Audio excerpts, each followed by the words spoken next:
What I'm going to tell you happened years ago. I was talking with a friend who worked at the police station, the one that's just a few meters from the entrance to the reservoir. I hadn't seen him in a while, so we kept talking even after 10 o'clock at night.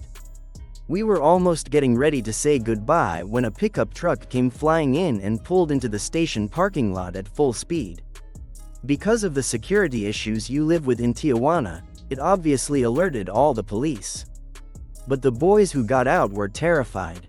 They came asking for help and explained what had just happened.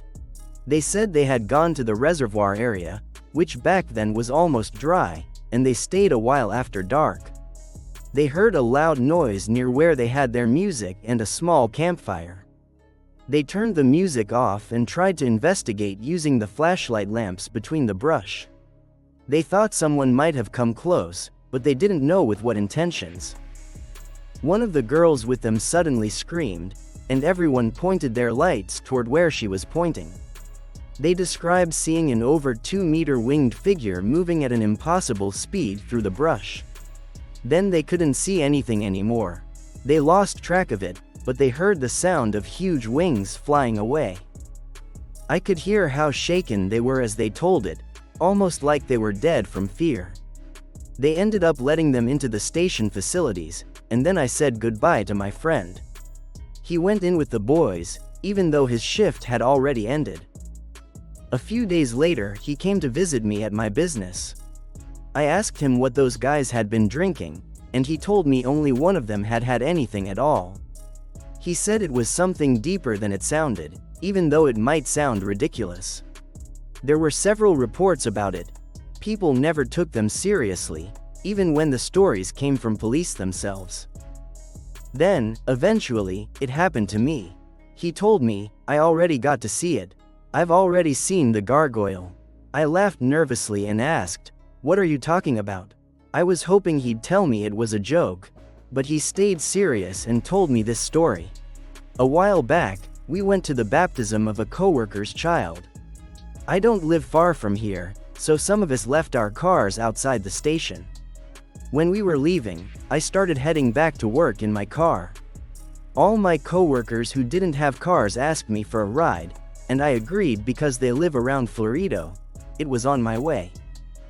One of them got in up front with me, and another, one of the secretaries, sat in the back.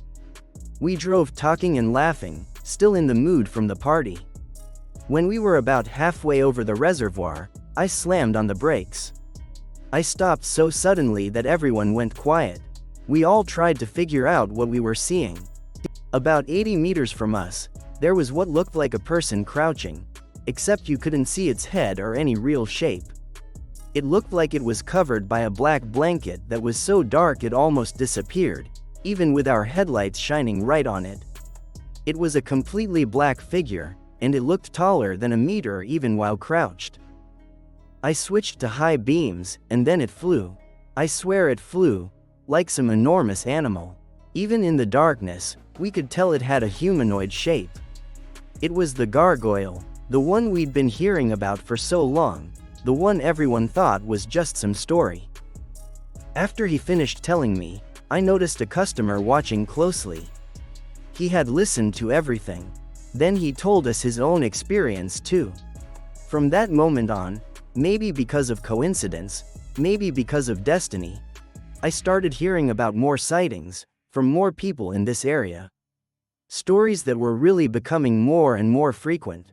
Last year, at least that's what I know, they must have seen it 5 or 6 times. Some people say it steals cattle, especially goats from the area. Others say they've seen it leave the reservoir's sluice gates.